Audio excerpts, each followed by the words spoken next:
Hello, everyone. And I want to welcome you to Conversation with the Pastor. And I am so glad that you decided to join us today. We have a great show for you today. We're going to be talking to my special guest today, and we're going to be talking about surviving the business of dying. Look, I'm telling you, look, don't cut out, don't go away. It's not that serious, but it is that serious. And you're going to want to know some of the things that we're going to share with you today. But as always, we need to go to our moment in prayer. And then we're going to come back and I'm going to share with you some of the things that our special guest, Mary Jane Charles, has shared with me. So hold on, and I'll see you in a few minutes. Hi, welcome to A Moment in Prayer. I want to take this time to read a prayer that was sent to me by a friend, Yasmin Brown. So, as always, we love you and we appreciate you stopping and taking the time as we go through prayers before we start our show. So, will you bow your head, please, as we go through the prayer? Thank you for always covering for me and being with me each step I take. Thank you for your grace. Thank you for the gift of vision.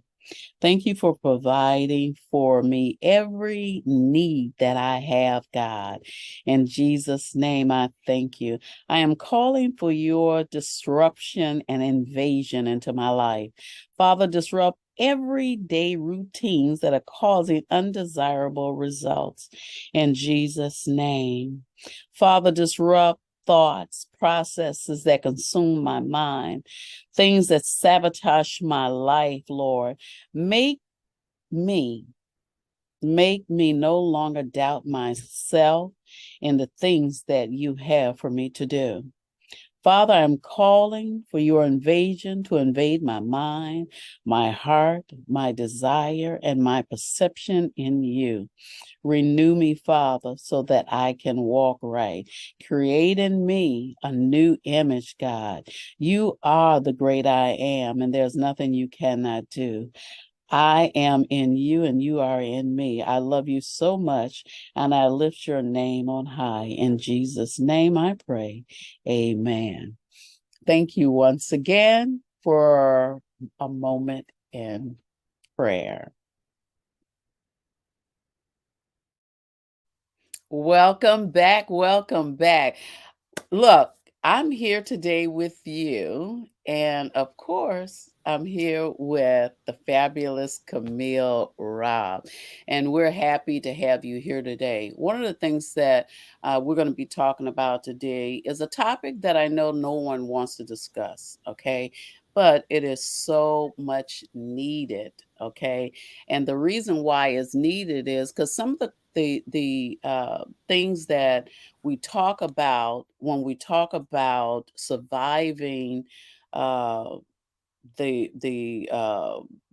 the moment of death or after death or what during death, there's some things that we really need to know about that person and what goes on in their life. So we're going to actually bring our special guest that's going to enlighten us about some things, Mary Jane Charles. And I look, I'm excited to have her to share some of the things in this new book and this guide that she has with us. So we know about surviving the business of death. Welcome, Mary Jane, to Conversation with the Pastor. Hi, and thank you for having me again. This is lovely. I was on your porch talk, I think, about a year or so ago. So it's Absolutely. delightful Absolutely. to be here as well. Thank you. I'm going to share a little bit that Mary Jane shared with me about her. And she says while she tells a story about surviving the business of death, it's Excuse all me. go ahead. It's surviving the Of, business of of dying. dying. Okay. While final papers matter, and it has a companion workbook that let me get this straight, okay? I read this and all of a sudden everything is becoming jimble jungle to me. So it's why final papers matter and its companion workbook are at once warm, humorous, and in part and thought provoking in the best of ways. She eliminates fear, providing peace of mind for all concerns. And I said that to say this, okay? What Mary Jane has to offer us is actually not going to be as bad as we think it's going to be. So I'm going to give Mary Jane a chance to get us started with her story and what kind of went on in her life that caused her to write this booklet and this guide. So, my story, first of all, my book is not intended to be a sad story. I wrote it out of complete frustration. And so it was cathartic for me to get all the gremlins out of my head. But I realized more than halfway through that 80% of what I'd written was avoidable if you only write things down. So my husband and I were on our way to meet with his partner. He had been sick, but refused to go to a doctor. He consulted Google. Don't do that. Go to a doctor. That make everybody crazy if nothing else. So go to a doctor. But that said, we were on the way to meeting his partner. I said, I'm driving because he was too weak from not sleeping. We arrived at our destination. I looked over and he was gone. He had literally died in the car seat next to me. Oh, wow. And I thought, I don't know what I thought. Uh, it was hot, so some man in a car on either side said, "You're having a problem. I'll call 911." Okay, and within an hour, I was in an ER sitting, waiting for people to arrive, and a doctor came to me and asked for his final papers, meaning a medical directive. Well, hold that thought. 10:30 that morning, I had asked him once again, let's sign this. You're not getting it. No, I'm not signing anything. And so I, all of a sudden, it occurred to me I'd had the medical directive for a month, 2 months, and I've always had my phone. So I said, let me read it and I'll record it. He said, yes. I almost fell off my chair. 20 minutes later, I had the medical directive videotaping him. He could barely speak, so he was either shaking his head or nodding. And I phrased the questions in a yes or no manner. I had his directive right on my phone. So who knew 4.5 hours later I would be asked for his final directive. I told the doctor I have my phone. He'd never seen that before. He was thrilled. He could actually see his patient a few hours earlier. He borrowed the phone, I'm sure, to go ask the powers that be if it could be acceptable, and it was. And that was that. There was no more treatment pointed at my husband. He was allowed to die naturally. So, if for nothing today, please go online. Every state has their medical directives online. If you moved recently, get one for the state you're currently living in, just in case, so you do not need any extra conversation. They will accept it. Um, that conversation will be put at ease, one less thing for you to even begin to think about in the worst of circumstances. So that's how this started. Um, I was launched into an arena that I never dreamt of. There were no papers, not a will, no instructions. And I made my way through. Usually, if you have a will, you have an executor, that is the person who makes certain your will uh, works out. My book comes in where somebody has no instructions, there is no will. All And right, hold that thought for a second. Hold that thought. Yeah, so I want people to understand that, and I ran into that a few months ago when my brother had to go to the hospital, and the doctors were asking who is in charge, who's going to speak for him because he was really delirious. He didn't know. Okay, who has the last words when it comes to him? So I was there, his wife was there, but they were asking her because I guess she had left her stuff in the car. I can't even tell you at this point, but they were asking her for identification. Do you have what is it? The power of Attorney. yeah, they wanted to know she didn't have that. She was just talking, but she didn't have that. And you know what? It is so, so important. I remember my sister passed away a few months ago, and I thank God I had a power of attorney over her health and her finances. So when people started asking me for it, I had that. But here's the thing, what happens if they're like us? We're on social media and we've got all of these groups and pages and things. But not only that, we've got credit cards and things where maybe our husbands are paying the bill, they're doing everything. And guess what? We're not doing anything. And at the moment something happens to them, oh my God, we are In lost. trouble. We're you're lost. stuck. Yeah. We're stuck. So what do we do? So I'm gonna ask Mary Jane. What did you do, Mary Jane? Well, if I knew none of the above, I was familiar enough with my financials, but not his. Um, and so I quickly learned, because there was no will, whether you're a wife or the eldest in the family, unless you have a legal document appointing you in charge of someone else's affairs, you don't matter. You could be the guy walking down the street. That's how much uh, it means to have your name on something. Preventative, you can be co-signer. You don't have to tell someone they're a co-signer if you don't really like them, but you should like them, and they should be reliable. And what that simply means is they can keep the lights on, they can pay the rent, your bills will continue to mount.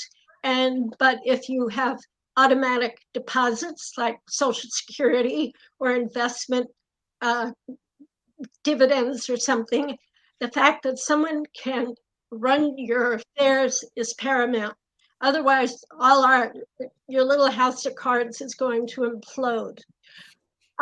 What I did, I learned at the gate, I needed to have an attorney to be named a personal representative. I happen to live in the state of Washington.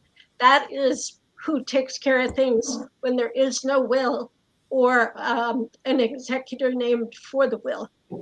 And for that, you really do need an attorney. The eldest son brought me to an attorney the day after my husband died because he knew someone. It was absolutely bizarre to sit and hear this gentleman speak of my husband in the past. It was less than 24 hours, and he's telling me what I need to do. I didn't know the man. I didn't like the man. He couldn't get my name straight. That was never a good sign. I mean, it's Mary Jane. It's not that hard. And he was, putting his hand on the lower of my back. I understand your grief. I'm like, I could say something here. It's like, leave me alone. Just Mm. Don't come near me. Don't touch me. Wow. I was wishing I was Diva on NCIS, where she just moves her hip and the guy is over 4 5. I was not happy on any level. So these men are talking. It was my eldest stepson, a brother-in-law, which I don't know why he was there at all, and this man who I was supposed to be enthralled with to do legal work. I stood up. I thanked them all for their time. I said, "This meeting is over." And I went to the door, and they're all like, "What is she doing?" I was not fit for man or beast. I needed to leave. I, Let me ask you this, Mary, though. yeah, What would you tell someone that has it could be children, it could be a companion, or someone that they're taking care of and they're responsible for, but whoever that person is, they really just don't want to give you the information that you need in order to make life easier. So what kind of I know what you did. You said you talked to your husband prior to him passing beside you. You were saying, giving him questions that he could say yes or no to or nod his head to, but you were recording it on the phone. that was strictly for the medical directive. Yeah. And so anything else, pardon me, that's why I started to create my workbook. My friends liked my book and even won an award, but they still had no starting place. So I created my workbook, and it doesn't show, but it's an easy. I see it. Oh, do you? Okay. Easy, non-threatening question and answer. It's not your typical legal document because it's not a legal document. I am not an attorney. I just had a lot of things in my head and I needed to get them on paper. This workbook starts the conversation. And if you know someone is afraid of it, it's nothing to fear. They are leaving instructions. We leave instructions for pet sitters, house sitters, our neighbors when we go on a weekend. This is the same thing. It's simply instructions when you can no longer speak for yourself. It doesn't have to be a death, it doesn't have to be dire circumstances. We hear of people slipping, God forbid, in the bathroom or on the driveway, and they are knocked out. The medical directive kicks in, and from there, you go to the hospital.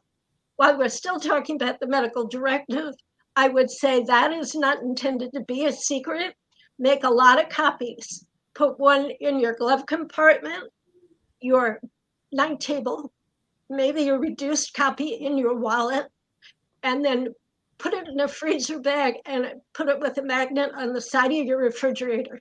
Tell your sister or your neighbors or whoever comes to your house to visit, what's that on your refrigerator? My medical directive. And the rest of that instruction, God forbid, if the EMTs have to take you, give them a copy and have them tuck it in your clothes so that the hospital knows what you want upon arrival.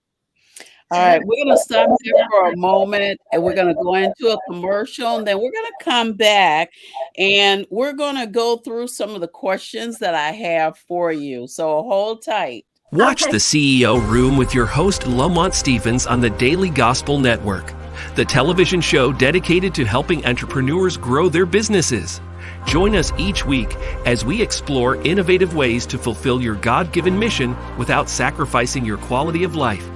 This is your opportunity to discover the exact strategies and techniques that world-class experts are using to live a freedom lifestyle, make a bigger impact, leave a legacy, and earn more, all while serving others. Catch the CEO Room with host Lamont Stevens every week on the Daily Gospel Network.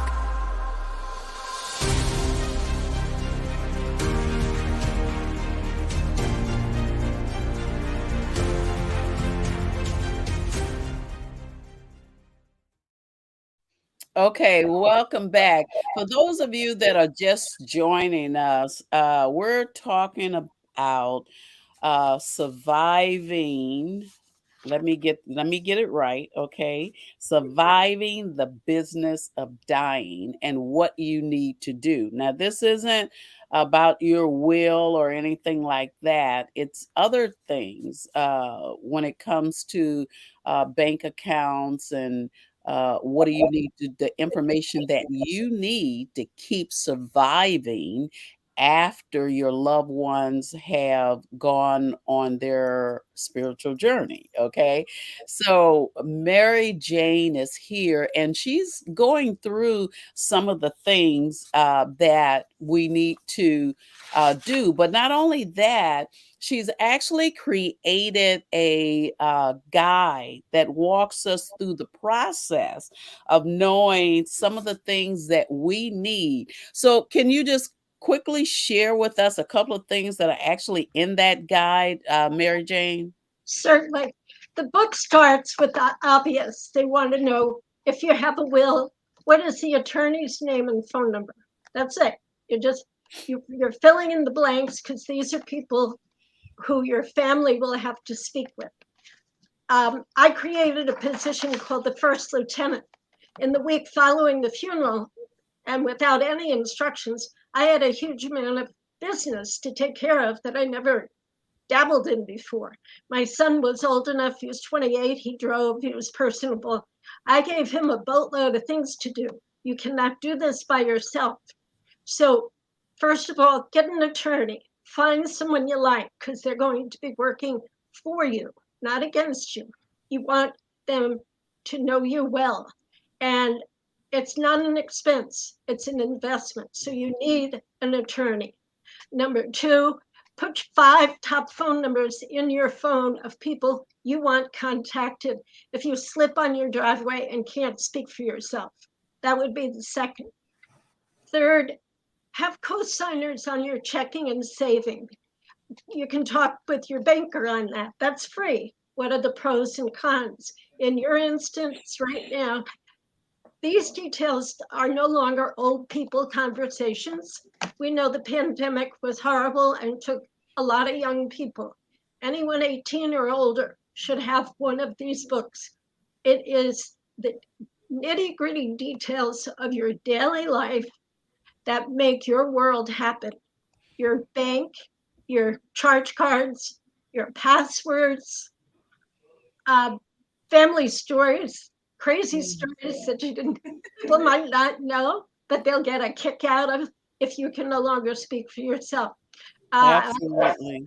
I have funeral details. One lady had made great brownies and she never shared the complete recipe. So whatever she did share, those brownies never tasted as people remember. She had it etched on her tombstone. So Oh, wow. walking by, I mean, it must have been expensive. It was a long recipe. So Okay, so pay attention now. She's given us that we need to make sure that we have a will. We need to make sure that we have some phone numbers of people that we trust and that people can call to talk to. We need to have co-signers on our bank accounts and stuff like that. And one thing that I found out is that we can actually have a and or account when you go to the bank. The or means that we need two signatures unless you're in a place where you're unable to make a decision or sign for yourself. And at that point, that is when whoever is on the bank account needs to present a legal form from a lawyer that says that you have a right to speak on behalf of their financial uh, uh, portfolio or whatever it is. And it is very, very simple. Whether it's your husband, whether the bank can make it very, very hard for you or your Get your own husband money. Whew. when it comes to giving money out, or if they're on Social Security and things like that. So it's a lot of different things.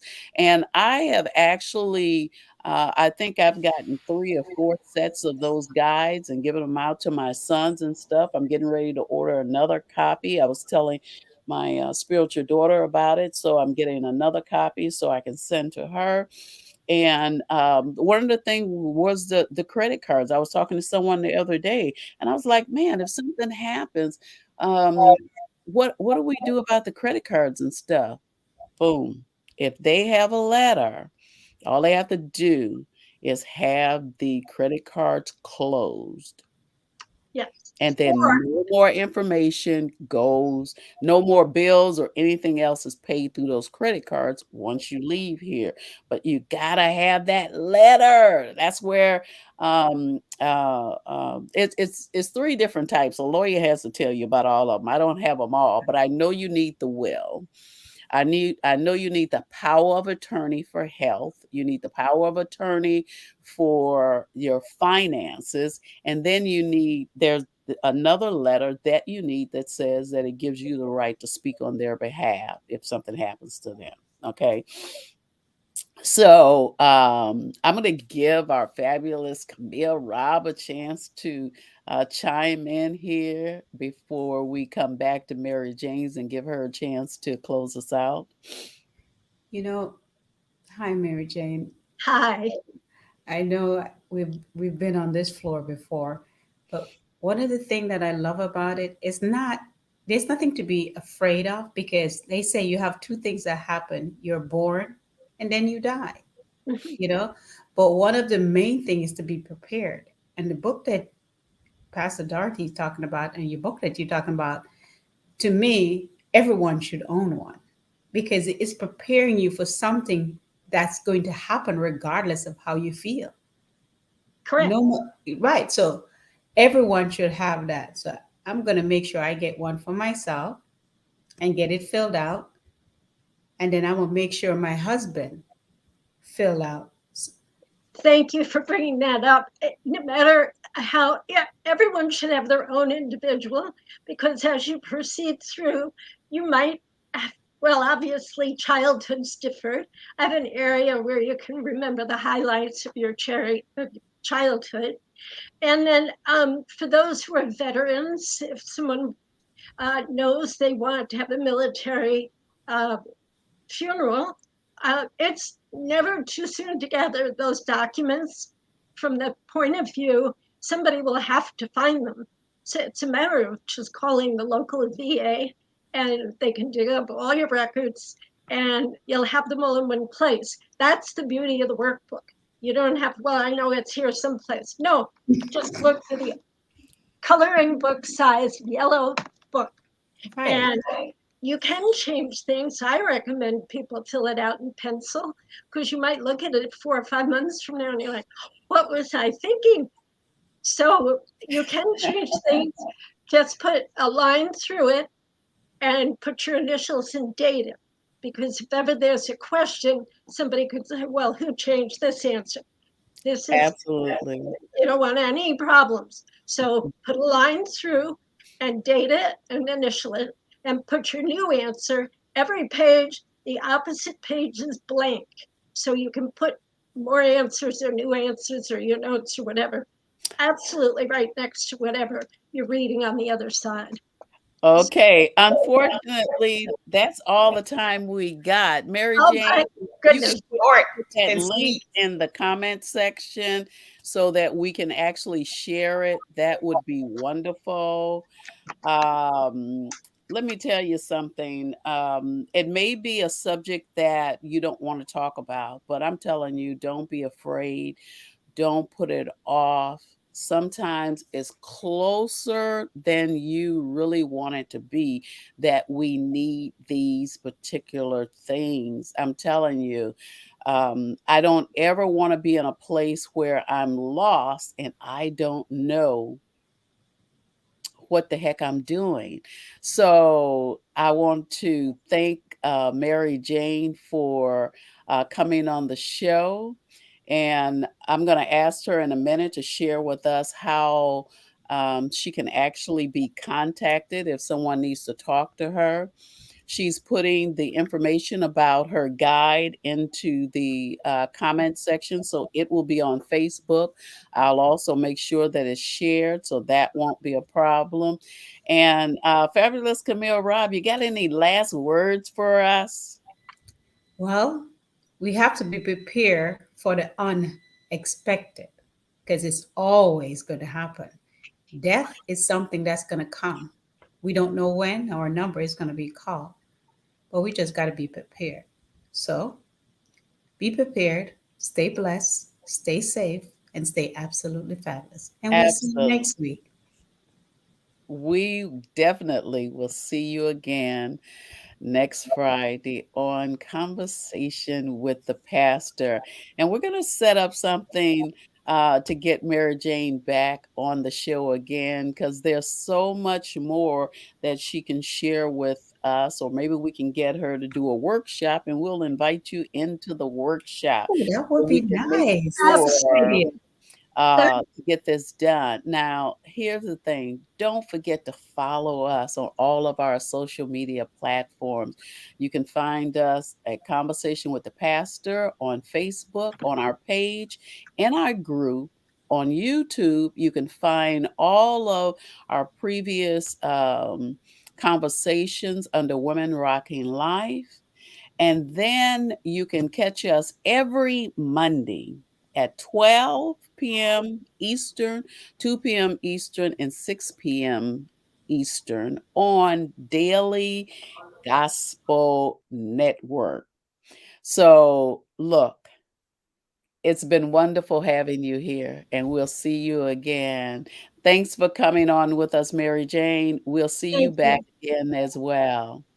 Okay, thank you very much, ladies. I You're enjoyed it. welcome. Thank you for Bye, coming. everyone. See you Bye. soon.